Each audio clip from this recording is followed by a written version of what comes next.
नमो नमः। श्री यास्काचार्य विरचित निरुक्त के प्रथम अध्याय के प्रथम पाद के इस चौथे भाग में आपका फिर से हार्दिक स्वागत है। आज हम जो पढ़ने जा रहे हैं वो नाम और आख्यात से संबंधित होगा। सबसे पहले हम पढ़ेंगे नाम और आख्यात की परिभाषा।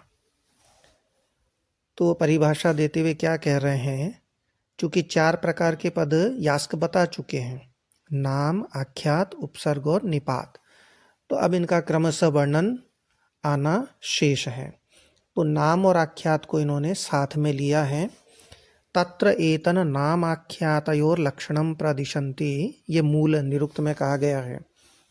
तत्र वहाँ, एतन यानी एतत यह, नाम आख्यातयोर लक्षणम नाम और आख्यात का लक्षण, प्रदिशन्ति मने कहते हैं। क्या लक्षण कहते हैं? तो सबसे पहले आख्यात का लक्षण हमारे सामने वो दे रहे हैं। भाव प्रधानम आख्यातम, जिसमें भाव की प्रधानता हो उसे आख्यात कहते हैं, ये आख्यात का लक्षण है।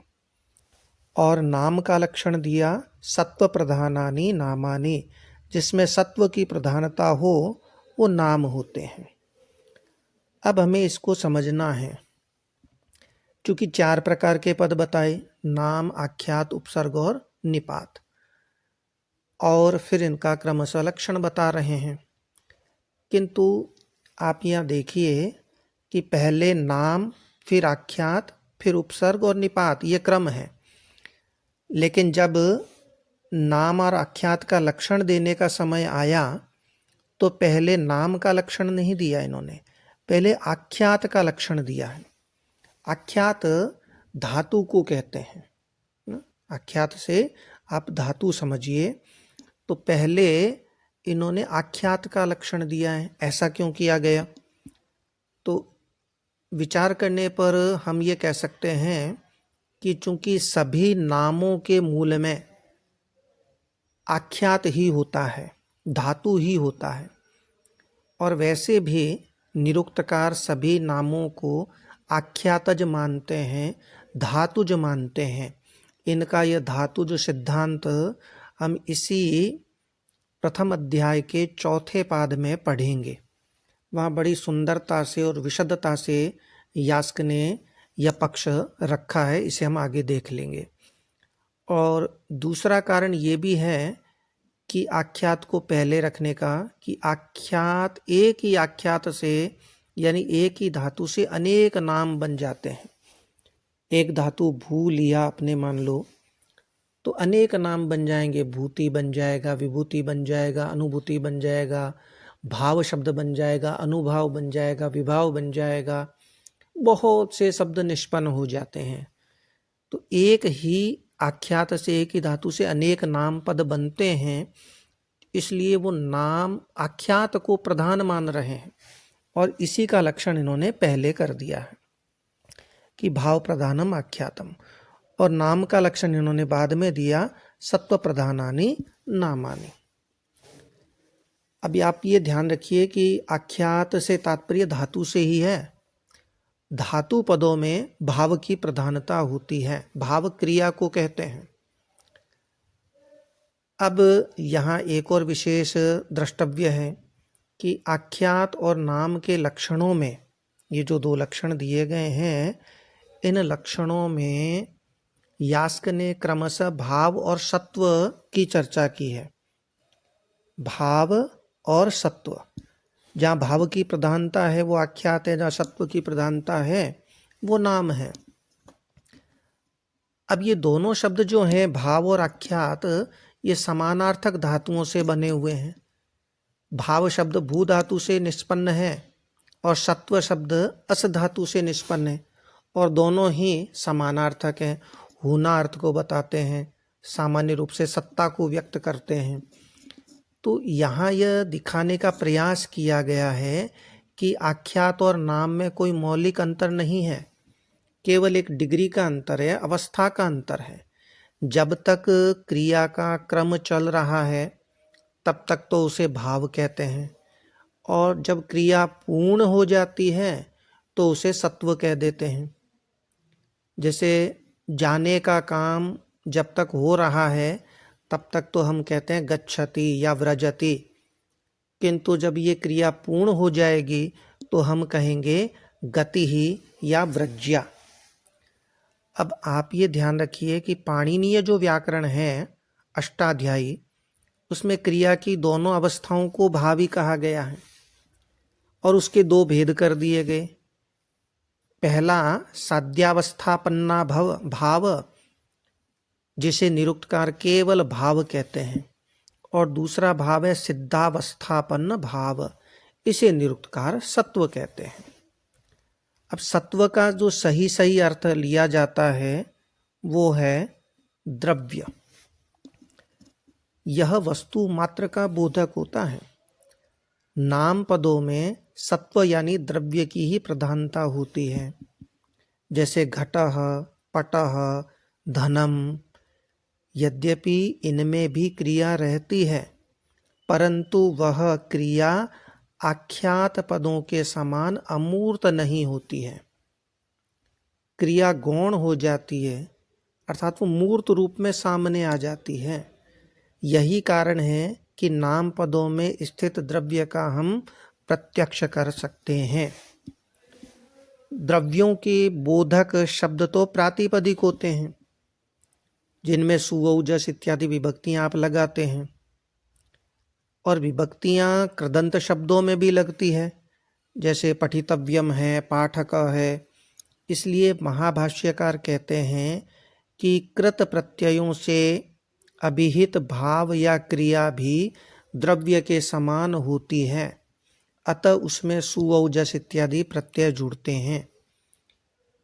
वह लिंग और संख्या से अन्वित हो जाता है। लिंगम संख्यान्वितम द्रव्यम सत्वमित्यभिधीयते।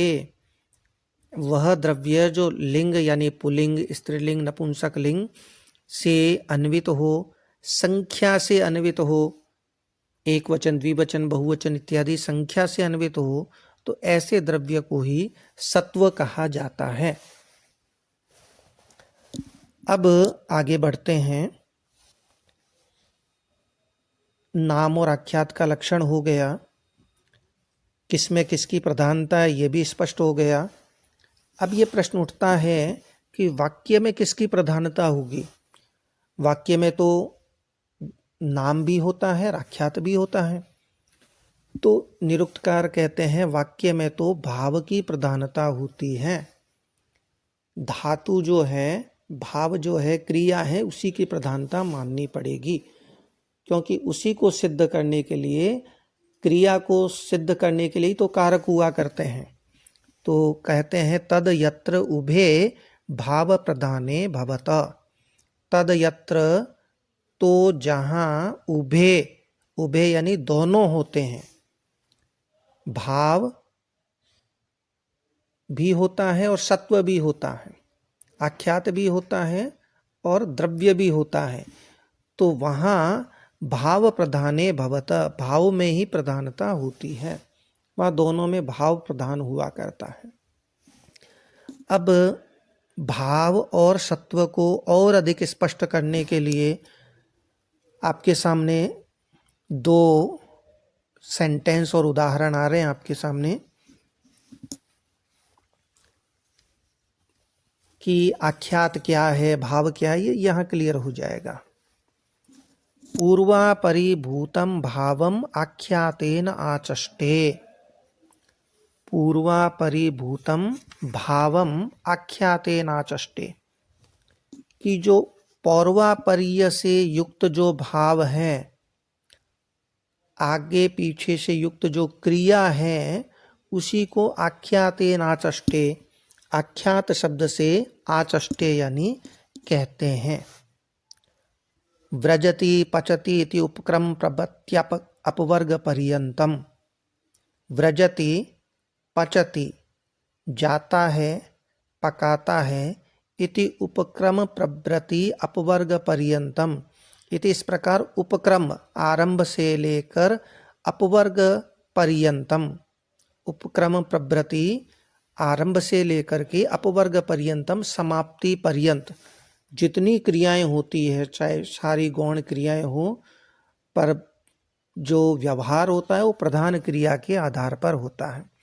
इसको आप ऐसे समझिए कि क्रिया जब आरंभ होगी तब से लेकर तब तक जब वह समाप्त नहीं होती, उसी बीच में जो भी कार्य किया जाता है उन सभी के लिए सामान्यतया हम प्रधान क्रिया का ही व्यवहार करते हैं। जैसे पाचक है, जब खाना बनाने के लिए पाकशाला में घुसता है तथा जब तक सारा खाना नहीं बना लेता है, उस बीच में वह जो जो कार्य करता है, चाहे पतीली चढ़ाना हो, आग जलाना हो, पानी गर्म करना हो, चावलों को चलाना हो इत्यादि, इन सभी के लिए एक ही कहा जाता है कि वह खाना पका रहा है, सपचति। तो इस प्रकार यहाँ पूर्वापरी भाव से स्पष्ट हो गया है कि या आख्यात शब्द के द्वारा भाव या व्यापार की साध्यावस्था को प्रकट किया जा रहा है। अब सिद्धावस्था होगी तब क्या होगा? तब तो वह मूर्त रूप धारण कर लेगा। मूर्तम सत्वभूतम सत्वनामभिर्व्रज्यापक्तिरिति। मूर्त जो हो और जो सत्वभूत हो,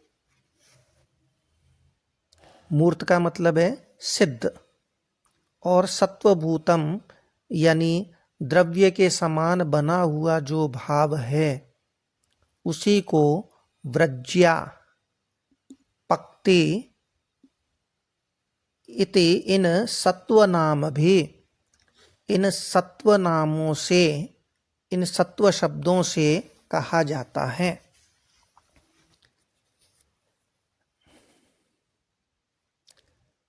अब यहाँ स्पष्ट है कि नाम शब्द भी कभी कभी भाव को कहते हैं, परंतु भाव पूर्वापरिभूत नहीं होता है, साध्य नहीं होता है, अपितु सिद्ध होगा। यहाँ अमूर्त न होकर मूर्त हुआ करता है, निष्पाद्य न होकर निष्पन्न होता है।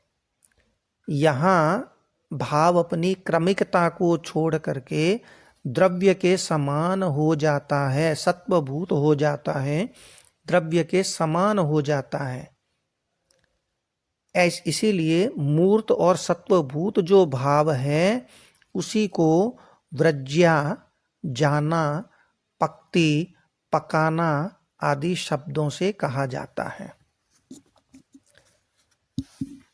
अब इनका निर्देश कैसे किया जाता है वो बताया जा रहा है। सत्व यानी वस्तुओं का जो सामान्य निर्देश होगा वो तो सर्वनाम शब्दों से किया जाता है।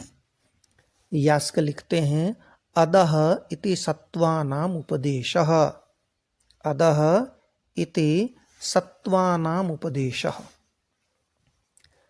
अदस या इस प्रकार के जो सर्वनाम शब्द हैं उनके द्वारा सत्वानाम यानी नामों का, वस्तुओं का या सिद्ध भावों का उपदेश होता है, कथन होता है।